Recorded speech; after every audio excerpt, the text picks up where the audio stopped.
Hello, আসসালামু আলাইকুম। আমি রিসার্চ ব্লগ থেকে চলে আসলাম নতুন একটা ব্লগ নিয়ে। আশা করি আপনারা সবাই অনেক ভালো আছেন। আল্লাহর আশীর্বাদে রহমতে আমরাও ভালো আছি। তো আজকে হচ্ছে শনিবার। তো কালকে তো আমার ছেলের আকিকা ছিল, সেই ভিডিওটা আপনাদের দেখিয়েছি। আর এই ভিডিওগুলো তো লেট করে যাবে, তো আমি আসলে যেহেতু দেরি করে দিচ্ছি, কিন্তু আমি আমার ঘটে যাওয়া বা আমার সাথে ঘটে যাওয়া যে মুহূর্তগুলো সেগুলো কিন্তু আমি আপনার সাথে শেয়ার করছি লেট করে দিলেও। তো যেহেতু আমি অনেক মানে আমাকে নিউ বেবি নিয়ে সময় কাটাতে হচ্ছে, তাই আমি আসলে এইভাবেই করে দিচ্ছি। আমি আমার মুহূর্তগুলোও শেয়ার করছি আর আমি আমার ফ্যামিলিকেও সময় দিচ্ছি আর কি। তো আমি শনিবার আর কি কলেজে যাই। আমি শাড়ি পরতে পারিনি, আমি কিন্তু অনেকটাই অসুস্থ, এখনও ঠিকমতো হাঁটতে পারি না, কষ্ট হয়।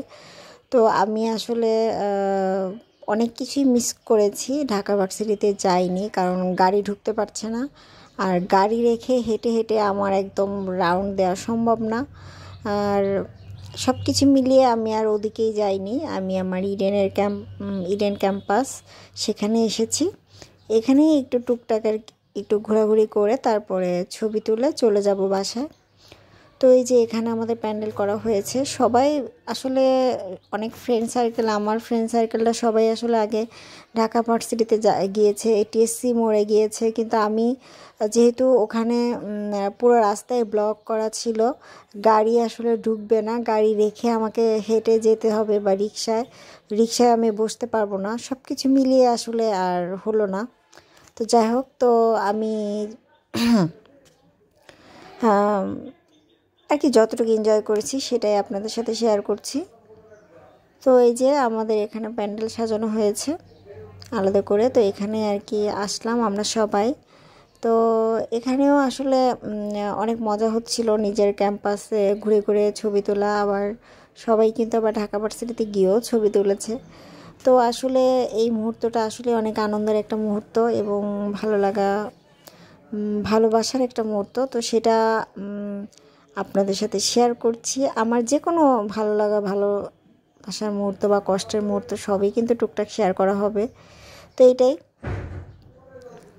তো এই যে এখানে বসেছিলাম কিছুক্ষণ, কিন্তু আমি আসলে বসতেই পারছিলাম না, এতটা খারাপ লাগছিল। কিন্তু ফেজে কিন্তু সেটা বোঝা যাবে না, কারণ মুখে অলওয়েজ হাসি থাকে। তো যাই হোক, তো পানির পিপাসা লেগেছিল, ক্ষুধা লেগেছিল, তারপরে আমি বেশিক্ষণ বসতে পারিনি, ম্যামকে বলে তারপরে আমরা বের হয়েছি, কারণ আমাদের এখান থেকে আসলে ওইভাবে বের হতে দেয় না, দিচ্ছিল না আর কি। তারপরে ম্যামকে বলে বের হয়েছি, কারণ এত ক্ষুধা লাগছিল, মনে হচ্ছিলো যে আমি ক্ষুধায় পড়ে যাব। তো কিছু খাওয়া দাওয়া করে তারপরে এখন আবার একটু ওই যে ছবি তুলছিলাম, মজা করছিলাম। আর এই তো সবাই আর কি ঢাকা ভার্সিটি থেকে ঘুরে ছবি তুলে চলে আসছে, ওদের সাথে আবার আমার দেখা হয়ে গেল। তো ওদের সাথে কিছু ছবি তুললাম, ওদের সাথে কিছুক্ষণ গল্প করলাম। এখন আবার মানে আমি আমার মতো করে একটু ঘুরে আমি বের হয়ে যাব। তো আমি আসলে জানতাম না যে শনিবারই আমি আমার এই পোশাকগুলা ফেরত দিতে পারবো। তো আমি ওদের সাথে ওইভাবে আর কথা হয়নি, তো আমি চলে যাই। তো এই তো, তো আমি এখানেও একটু আমাদের ডিপার্টমেন্টের সামনে এসে দাঁড়িয়েছি, রাষ্ট্রবিজ্ঞান ডিপার্টমেন্টের সামনে। এখানেও সবাই ছবি তুলছিল, বাট আমি একাই ছিলাম, আমি একাই ঘুরছিলাম আর কি, কারণ আমার সময় নেই। কারণ ফ্রেন্ডদের সাথে থাকতে গেলে আসলে অনেক সময় থাকতে হবে, অনেক ঘুরতে হয়, অনেক হাঁটতে হয়, যেটা আমার পক্ষে এখন সম্ভব না। আমি তারপরও এত অসুস্থ শরীর নিয়েও কিন্তু আমার শখ পূরণ করার জন্য কিন্তু আসছি, এবং এসে কষ্ট তো কম হচ্ছে না, বাট বলতে পারছি না, বললে তো বকা খাবো। তো এই যে আজকে আমাকে সে নিয়ে এসেছিল, তো তার সাথে আমার এই একটা ছবি আছে, আর আর কোনো ছবি তোলা হয়নি।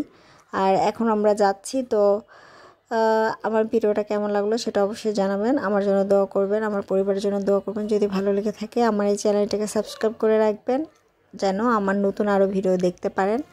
আর লাইক দিবেন, যদি বেশি ভালোবাসেন আমাকে তাহলে অবশ্যই লাইক দিতে বলবেন না। আল্লাহ হাফেজ। আর কমেন্ট করবেন কিন্তু।